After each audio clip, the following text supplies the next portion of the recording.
You're not looking at the bigger picture here, Sarah. Alexander Blackwood's voice was smooth as aged whiskey, but there was steel beneath the surface. Sometimes the numbers need a little adjustment to keep investors happy. I sat across from the CEO's massive desk in Summit Financial's downtown Chicago headquarters, my laptop open to the spreadsheets that had kept me awake for the past 3 nights. As Chief Financial Officer, I was responsible for every number in those files, and those numbers told a story that made my stomach turn. "These aren't adjustments, Alex," I replied, keeping my voice steady. "This is fraud. We're talking about $2.4 billion in misreported assets." He leaned back in his leather chair, sunlight glinting off his Rolex as he gestured dismissively. "Every major firm does this. It's how the game is played. You've been CFO for what, 8 months now? Trust me, this is normal." But it wasn't normal. Not even close. I'd spent 15 years in financial services, working my way up from junior analyst to CFO of one of Chicago's most prestigious investment firms. I knew exactly what normal looked like, and this wasn't it. "The Miller account alone has $400 million in phantom trades," I said, turning my laptop to show him. "These transactions don't exist. We're reporting profits on trades that never happened." Alex's smile didn't waver, but his eyes hardened. "Sarah, let me be clear. Your job is to make our numbers work. How you do that is up to you, but those reports need to show a 15% quarterly growth. The board meeting is in 2 days." I closed my laptop slowly, buying time to control my rising anger. "And if I refuse? Then perhaps we need someone with a better understanding of corporate realities." His tone was still pleasant, but the threat was clear. Someone less naive. I stood up, clutching my laptop. "I'll have my response to you by tomorrow morning. Make it the right one," he called after me as I left his office. The walk back to my own office felt like moving through a dream. Everything looked normal. Analysts hunched over their computers, traders shouting into phones, the usual chaos of a busy investment firm. But now I saw it all differently, wondering how much was real and how much was carefully constructed fiction. "Everything okay?" my assistant Michael asked as I passed his desk. "You look like you've seen a ghost." More like I'd seen the ghost of my career, I thought, but I just nodded and closed my office door. Sitting at my desk, I opened my personal email and began documenting everything I'd discovered. The fake trades, the inflated assets, the elaborate web of lies that Alex had built to keep Summit Financial looking more profitable than it was. I attached spreadsheets, screenshots, internal memos, anything that proved what was really happening. A knock at my door made me jump. It was Jennifer Torres, our head of compliance and one of the few people I truly trusted. "Got a minute?" she asked, closing the door behind her. I nodded, minimizing my email. "What's up?" "You know what's up," she said quietly, sitting down. "I saw the real numbers, Sarah. We're not just talking about creative accounting here.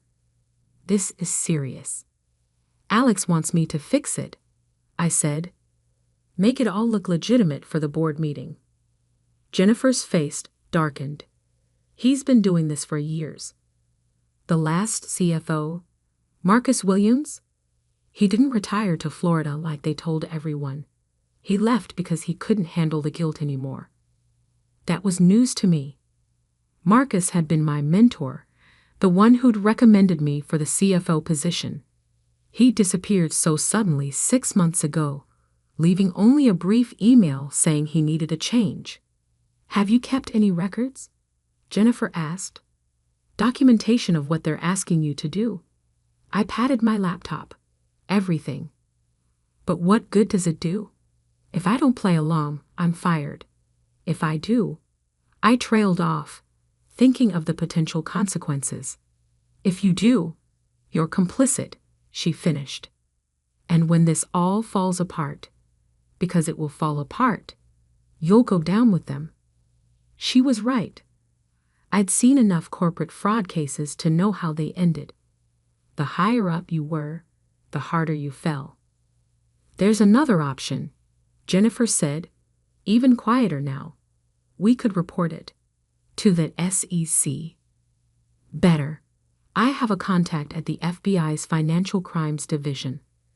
This is exactly the kind of case they live for. I stared at her. The FBI? Jennifer, we're talking about one of the most powerful firms in Chicago. Alex Blackwood sits on charity boards with senators. Which is exactly why they'd be interested. She pulled out a business card and slid it across my desk. Just think about it. But don't wait too long. After she left, I sat looking at the card for a long time. Special Agent David Martinez, FBI Financial Crimes Unit. My future could change with one phone call. My cell phone buzzed. A text from Alex. Dinner tonight? We should discuss your concerns privately. I knew what that meant. He tried to charm me, convince me to see things his way. He was good at that.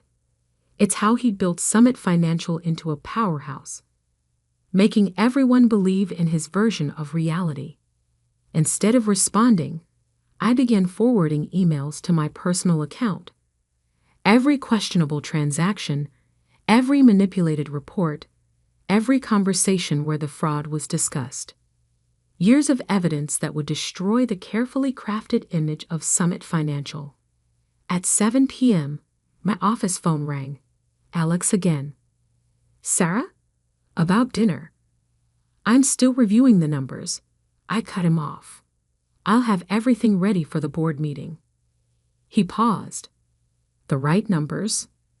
You'll have your 15% growth, I said carefully, not technically lying.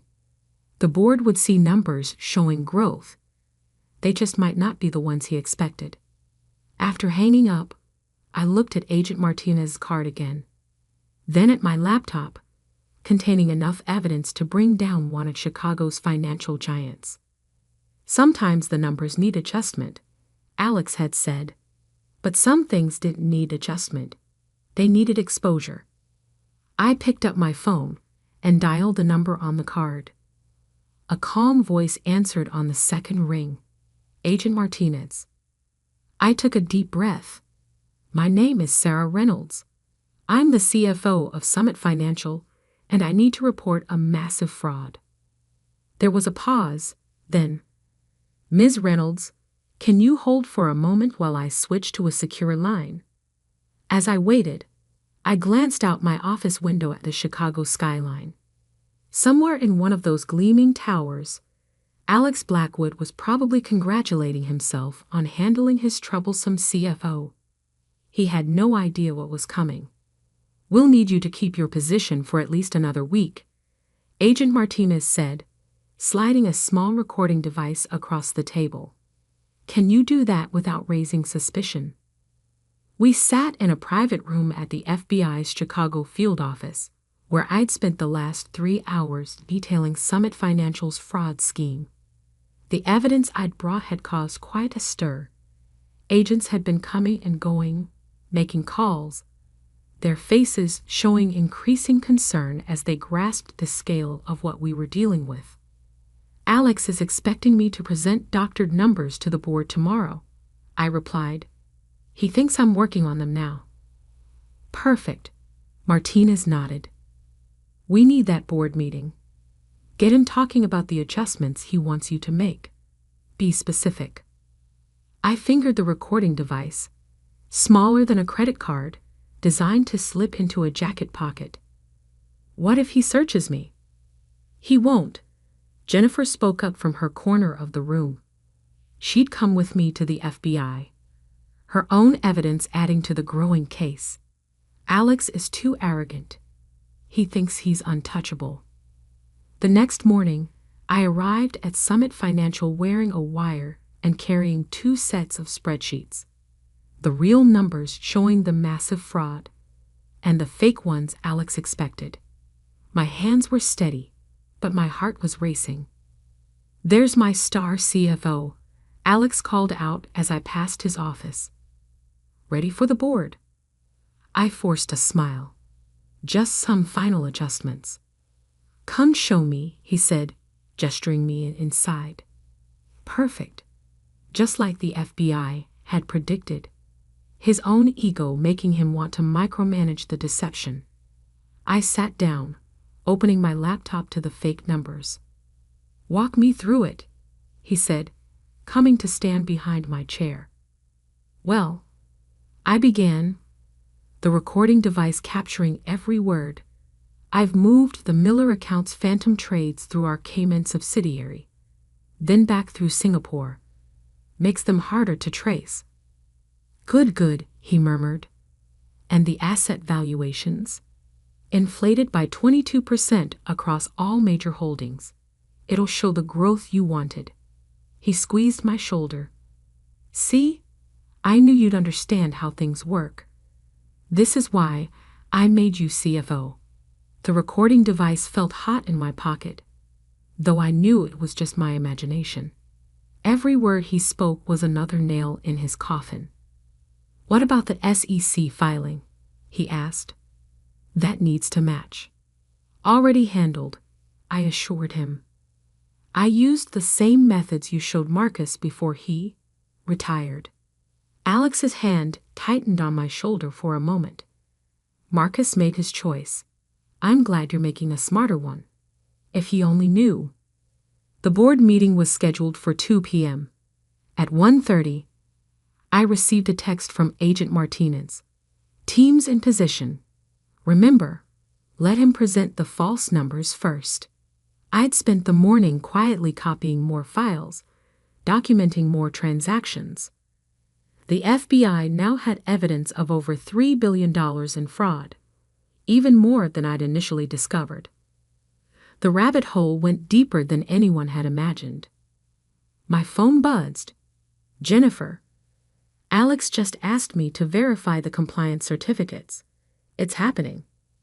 At 1:55, I gathered my materials and headed to the boardroom. Members of Summit's board were already gathering. Wealthy, powerful people who had no idea they were about to witness the beginning of the end. Alex stood at the head of the table, confident as ever in his $10,000 suit. "Sarah, why don't you start us off with the quarterly numbers?"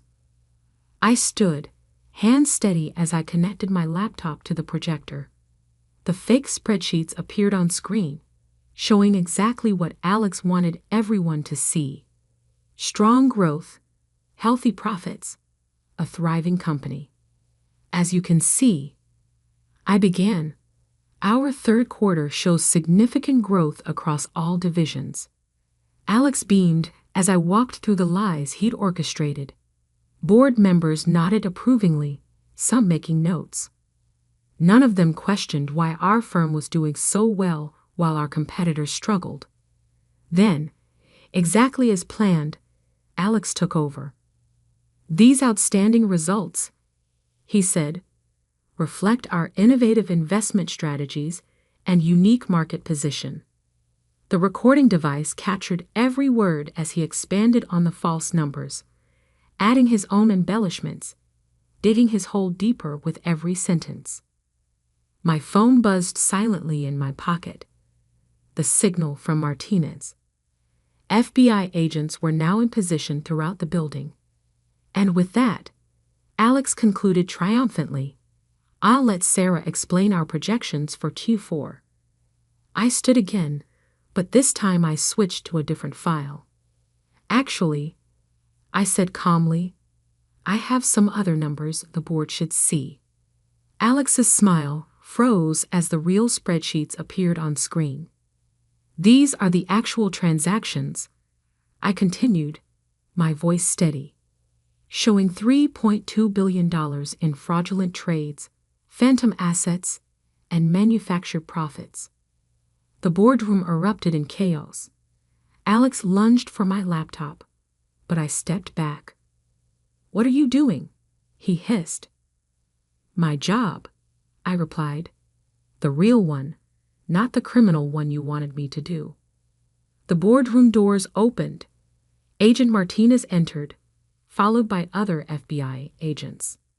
"Alexander Blackwood," Martinez announced, "you're under arrest for securities fraud, wire fraud, and multiple violations of federal financial regulations." Alex's face went through a series of expressions: shock, rage, disbelief. "Sarah," he sputtered, "you naive little—" "Choose your next words carefully," Martinez cut in. "Everything in this room is being recorded." Board members sat in stunned silence as agents began securing computers and documents. Jennifer appeared in the doorway, carrying more evidence. "Ms. Reynolds has been working with us for the past week," Martinez explained to the board. "The fraud she uncovered is one of the largest we've seen since Bernie Madoff." Alex, being handcuffed, turned to glare at me. "I made you CFO," he spat. "I gave you everything." "No," I corrected him. "You gave me a choice between being criminal or being ethical. I chose ethical." As he was led away, I began explaining the real situation to the shell-shocked board. The fake trades, the hidden losses, the years of systematic fraud that had artificially inflated Summit Financial's worth. My phone started buzzing with news alerts. FBI raids Summit Financial. Major fraud uncovered at Chicago investment firm. CEO arrested in billion-dollar security scam. Jennifer joined me as the agents continued their work. "You okay?" I nodded, watching Alex being escorted to the office in handcuffs, his perfectly tailored suit suddenly looking like a costume. "Naive," I mused. He kept calling me naive for believing in ethics. And now he's learning about prison ethics. Jennifer smiled grimly. But this was just the beginning. The evidence we gathered would take months to fully process. Hundreds of clients would need to be notified, accounts would need to be audited, and the full extent of Alex's crimes would need to be documented. Agent Martinez approached with a thick stack of papers. "Ready to make your official statement?" I looked around at the office where I'd worked for so long, now swarming with federal agents. Ready to tell the whole truth. Alex had called me naive for believing in justice. He was about to learn just how wrong he'd been. 6 months after Alexander Blackwood was led out of Summit Financial in handcuffs, I sat in a federal courthouse, preparing to testify at his trial. The evidence we'd uncovered had blown up into the largest financial fraud case Chicago had seen in decades. "Ready?" Agent Martinez asked, reviewing his notes beside me. I nodded, watching Alex being led into the courtroom. His $10,000 suits had been replaced by department store clothing that somehow made him look smaller. But his eyes, when they met mine, still burned with the same arrogance. "The prosecution calls Sarah Reynolds," the judge announced. As I took the stand, I thought about how much had changed since that day in Alex's office when he'd called me naive for refusing to cook the books. The investigation had revealed fraud going back 15 years, totaling over $4.8 billion, far more than we'd initially discovered. "Ms. Reynolds," the prosecutor began, "please explain to the court how you first discovered the fraudulent activities at Summit Financial." For the next 3 hours, I laid out every detail. The fake trades, the phantom assets, the elaborate network of shell companies Alex had used to hide losses. I explained complex financial schemes in terms the jury could understand, watching their faces shift from confusion to shock to outrage. And Mr. Blackwood's response when you confronted him about these irregularities? He told me it was normal, I replied, that every major firm does it. He called me naive for questioning it. Alex's lawyer tried to paint me as a disgruntled employee, but the evidence was overwhelming. The recordings I'd made, the documentation Jennifer and I had gathered, the testimonies from other employees who'd come forward, it all told the same story. During a break in proceedings, Jennifer showed me the latest financial news on her tablet. Summit Financial Fraud claims more victims. 3 major banks implicated. FBI investigation expands to international financial networks. Whistleblower testimony reveals decade of systematic fraud. They're calling it the Chicago version of Enron, she said. I thought of Marcus Williams, my predecessor, who'd fled to Florida rather than face what he'd helped create. The FBI had found him, and he turned state's evidence, adding his testimony to the mountain of proof against Alex. The trial lasted 3 weeks. Each day revealed new depths of corruption, new layers of fraud that had permeated every level of Summit Financial. Board members who had nodded approvingly at Alex's false numbers now faced their own legal troubles. Finally, it was time for the verdict. On the charge of securities fraud, how do you find? Guilty. Wire fraud? Guilty. Money laundering? Guilty. 23 counts in total, 23 guilty verdicts. When the judge announced the sentence, 18 years in federal prison, Alex finally lost his composure. This is ridiculous, he shouted, jumping up. Everyone does it. I just got caught because some naive little. Mr. Blackwood, the judge cut in sharply, I suggest you stop talking. Your definition of normal business practices is precisely why you'll be spending the next 18 years in prison. Outside the courthouse, reporters swarmed us. Ms. Reynolds, how does it feel to be vindicated? What made you decide to come forward? Are you worried about retaliation from others in the industry? I faced the cameras calmly. I did what any ethical professional should do. The real question is why more people don't speak up when they see fraud. The aftermath transformed the financial industry in Chicago. The SEC launched investigations into several other firms, and new regulations were proposed to prevent similar frauds. Summit Financial itself was dissolved, its legitimate assets sold off to repay defrauded investors. The magnificent office building where Alex had once ruled now housed other companies, the Summit name removed from its facade. A month after the trial, I received an unexpected call from Harvard Business School. They wanted me to give a guest lecture on corporate ethics and the importance of whistleblower protection. Standing in front of those students, I told them the real story, not just the fraud and its discovery, but the moral choice every financial professional eventually faces. There will come a moment, I explained, when someone asks you to cross a line. They'll tell you it's normal, that everyone does it. That's when you have to decide what kind of professional you want to be. The lecture was picked up by major business publications. Soon I was speaking at conferences, consulting with firms on ethical compliance, and helping draft new industry regulations. Not bad for someone naive, Jennifer commented after one such presentation. I smiled, remembering Alex's words. Turns out believing in ethics isn't naive. It's the only way this industry can survive. 1 year to the day after Alex's arrest, I received a letter from him. The prison return address made me smile. Sarah, he wrote, I still think you don't understand how business really works. But I have to admit, you played it smart. Smarter than me, in the end. I didn't reply. Instead, I framed the letter and hung it in my new office at the Financial Ethics Institute, where I now served as executive director. It served as a reminder that sometimes being naive means being strong enough to stand up for what's right.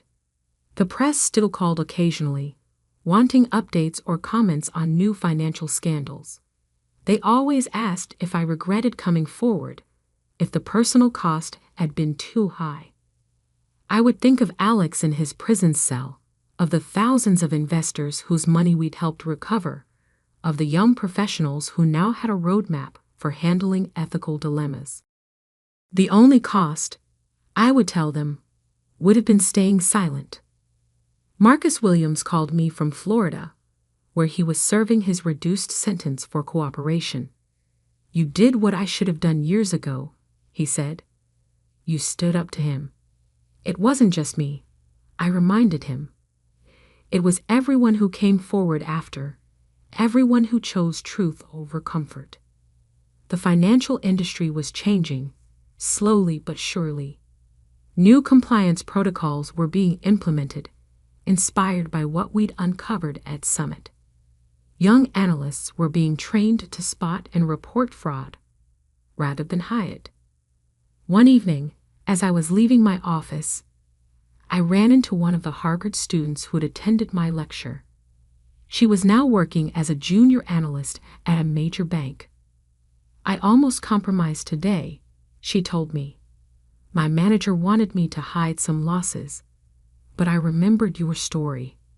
I reported it instead. That, more than anything, made it all worthwhile."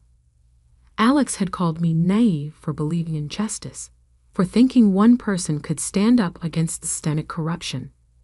Now he had 18 years in federal prison to think about who had really been naive: the whistleblower who exposed the truth, or the criminal who thought he'd never be caught. As for me, I kept the recording device Agent Martinez had given me, framed alongside Alex's letter and the first newspaper article about the case.